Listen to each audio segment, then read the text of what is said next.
नमस्ते विद्यार्थी मित्रों, आज बात करीशू गुजरात माध्यमिक और उच्चतर माध्यमिक शिक्षण बोर्ड गांधीनगर द्वारा विद्यार्थी मित्रों धोरण 9 ની દ્વિતીય ભાષા હિન્દી માટે વાર્ષિક પરીક્ષાનું જે નમૂનાનું પ્રશ્નપત્ર બહાર પાડવામાં આવેલું છે તેનું સંપૂર્ણ વિદ્યાર્થી મિત્રો 80 ગુણનું તમારું પ્રશ્નપત્રનું સોલ્યુશન મેળવીશું।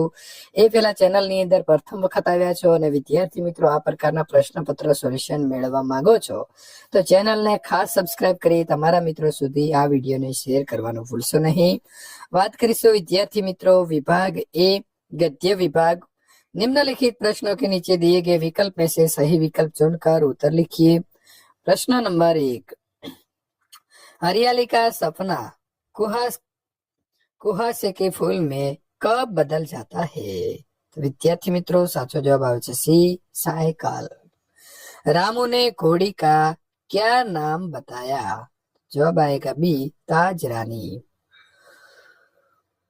प्रश्न नंबर 3, मदन का गांव किस पहाड़ी के क्षेत्र में था?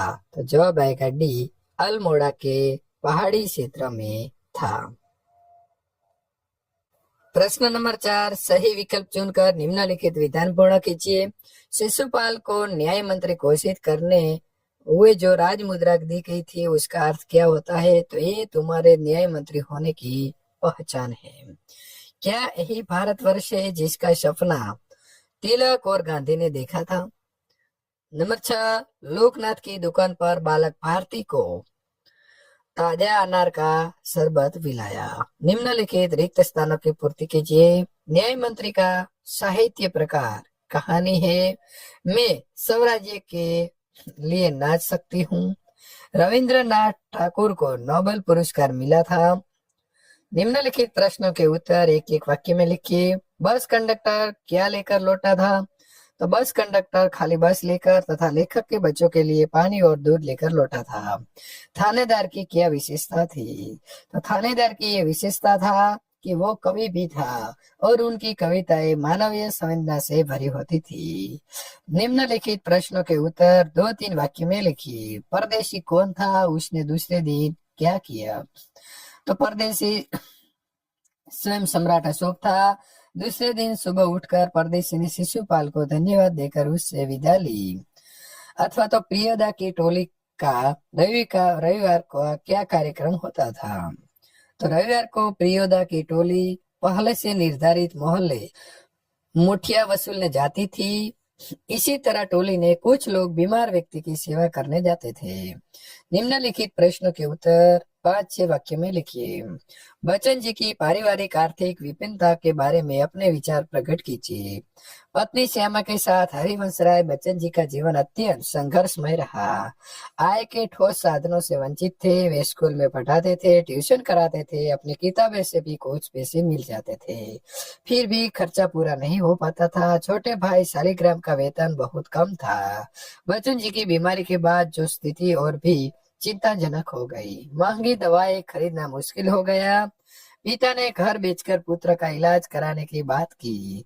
सही समय पर इलाज न मिलने पर श्यामा की मृत्यु हुई। इस प्रकार बच्चन जी की पारिवारिक आर्थिक विपन्नता का दारुण रूप इस संस्मरण में व्यक्त हुआ है। अथवा लेखक यात्रा से क्यों डरते थे? लेखक यात्रा भीरु थे। यात्रा पर निकलते समय मन में ऐसा डर बना रहता था, पता नहीं कैसे कैसे लोग को पाला पड़ेगा। लेखक को मनमाना किराया मांगने वाले ऑटो वाले से डर लगता था। नए शहर के लोगों को व्यवहार होगा कैसा, उन्हीं कारण के लेखक यात्रा से डरते थे। गंधास को बढ़कर निम्नलिखित प्रश्नों के उत्तर दीजिए। टेक्स्ट बुक में से एक फकरा आएगा, ये गंधास, उसको बढ़ना है, उसके बाद आपको जवाब लिखना है। कंडक्टर के चले जाने का क्या प्रयोजन था? कंडक्टर को चले जाने का प्रयोजन ये था कि वो नई बस लेकर आया था जिस पर यात्रियों को बैठाने के लिए कहा ताकि वे सुरक्षित रूप से यात्रा कर सके और उन्हें कोई और परेशानी न हो। दूसरा प्रश्न है, यात्री के स्थान पर आप होते तो क्या करते? अगर मैं यात्री के स्थान पर होता तो पहले से ही ड्राइवर की सुरक्षा का ध्यान रखता और यात्रियों को शांत करने की कोशिश करता। मैं कंडक्टर द्वारा लाई गई नई बस में बैठकर यात्रा जारी रखता और दूसरों की भी मदद करता। कंडक्टर का दूध और पानी लाने का प्रयोजन क्या था? कंडक्टर का दूध और पानी लाने का प्रयोजन था कि वो बच्चों के लिए कुछ राहत दे सके, क्योंकि बच्चे प्यासे और भूखे थे। इसके साथ ही उसने यात्रियों के बीच सहानुभूति और समझ का वातावरण बनाने की कोशिश की। विभाग बी पद्य विभाग रहेगा। सही विकल्प चुनकर निम्नलिखित विधान पूर्ण कीजिए। बिगड़ी हुई बात ऐसी है जैसे फटा हुआ दूध। विपदा के बारे में रहीम कहते हैं कि अच्छा नहीं है। दिक दिगंत क्या पूछ रहे थे? वीरों को वसंत कैसा हो? निम्नलिखित प्रश्नों के साथ दिए गए विकल्प में से सही विकल्प चुनकर उत्तर लिखिए। मानव की एकता की पूर्ण हो भावना। कामधेनु क्या है? स्वर्ग की गाय। भारत के निवासी कौन है? तो आर्य। रिक्त स्थान पूर्ति कीजिए। नर वैभव हेतु ललचाता है। रामधारी सिंह का उपनाम दिनकर है। भारत को ऋषि भूमि कहा गया है। निम्नलिखित प्रश्नों के उत्तर एक एक वाक्य में लिखिए। विभव से क्या प्राप्त होता है? तो विभव से धारा प्राप्त होती है। बार बार कौन गरजता है? तो बार बार समुद्र गरजता है। निम्नलिखित प्रश्नों के उत्तर 2-3 वाक्य में लिखिए। मांगने के बारे में रहीम क्या कहते हैं? तो रहीम जी कहते हैं कि मांगना मृत्यु के समान है। अथवा मनुष्य को कौन सा वरदान मिला है? तो मनुष्य की आत्मा में स्वयं भगवान रहते हैं, इसीलिए उसके प्राणों को अमरता का वरदान मिला है। निम्नलिखित प्रश्नों के उत्तर 5-6 वाक्य में लिखिए। बाल कृष्ण के स्वरूप का वर्णन कीजिए। इस पद से सूरदास जी के बाल कृष्ण की चेष्टाओं के माध्यम से बाल कृष्ण का मनोहर वर्णन किया है। वे अपने हाथों में मक्खन लिए घुटनों के बल धीरे धीरे चल रहे हैं। मुंह में मक्खन लगा है। इनके गाल सुंदर और आंखें चंचल है। उनका मस्तिष्क गोराचन तिलक से सुंदर दिख रहा है। उनकी लट्टे मदमस्त भ्रमर जैसी सुंदर लग रही है। अपने जल में कठला की माला पहने हुए हैं। उनको देखकर सूरदास से धन्य हुए हैं। अथवा तो कवि के हृदय में कैसी व्यथा है उनके बारे में बताना है। तो गांव उजड़ रहे हैं, शहर बर्बाद हो रहे हैं, मानवता घायल होकर करा रही है। दुनिया की ये दशा देखकर कवि दुखी है। संसार में संहार के दृश्यों को देखकर कवि दुखी है। सारी दुनिया दुख में डूबी है। सारी दुनिया की पीड़ा के सामने कवि को अपनी पीड़ा नगण्य लगती है। यदि वेदना काव्य में अभिव्यक्त हुई है, कवि की चिंता करने वाले उसकी करुणा कथा को सुनने वाला आज कोई नहीं है। वो दुख के सागर में डूब जाना बेहतर मानते हैं। इस प्रकार कवि ने हृदय में घोर दुख और निराशा है।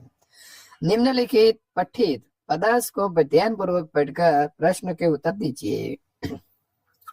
मनुष्य की क्या ताकत है? तो मनुष्य की ताकत उसकी आत्मा में निहित है। वो अपनी इच्छा शक्ति और संकल्प से असंभव कार्य को भी संभव बना सकते हैं। वो पर्वतों को फाड़ सकता है, नदियों के मार्ग को बदल सकता है और माटी से अमृत भी निकाला जा सकता है। आत्मा में भगवान है ऐसा क्यों कहा गया है? ये वाक्य इस बात को व्यक्त करता है कि हर मनुष्य के भीतर एक दिव्य शक्ति है। मनुष्य की आत्मा में भगवान का वास है, जिससे वो महान कार्य को भी करने की क्षमता रखता है। ये भगवान की शक्ति और प्राणी की महानता को दर्शाता है। तीसरा प्रश्न है, माटी से अमृत निचोड़ने का क्या अर्थ है? तो माटी से अमृत निचोड़ने का अर्थ है कि मनुष्य अपनी मेहनत, ज्ञान और साधना के साधारण और साधारण प्रतीति होने वाली चीजों से भी असाधारण परिणाम प्राप्त कर सकता है। ये प्रतीकात्मक रूप से ये दर्शाता है कि मनुष्य हर परिस्थिति और उत्कृष्टता और सफलता प्राप्त कर सकते हैं। विभाग सी व्याकरण विभाग विद्यार्थी मित्रों सोल्यूशन મેળવવા માટે અહીં આપેલી એન્ડ સ્ક્રીન અથવા તો નીચે ડિસ્ક્રિપ્શનમાં આપેલી લિંક ઉપર ક્લિક કરીને ત્યાંથી વિભાગ સી અને ડી નું સોલ્યુશન મેળવી શકો છો।